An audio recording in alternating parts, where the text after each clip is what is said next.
Meus amigos, estou com o Fox aqui. O cliente já levou em 2 oficinas.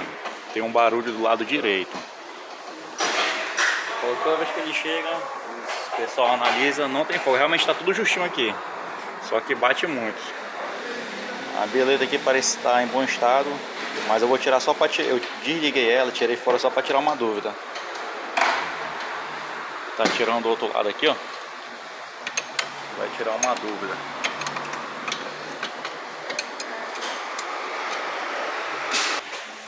Vamos tirar a dúvida agora de ligar as 2 rebeletas aqui. Esses carros aqui dá muita folga nessa bucha. Eu tirei a beleta fora para tirar a dúvida. E ó como é que tá, ó. Tá com muita folga. Possivelmente essa é a batida. Eu já tirar a dúvida aqui. Cadê o outro lado? Vocês conseguem ver se dá pra vocês verem, ó. Tá com folga, ó.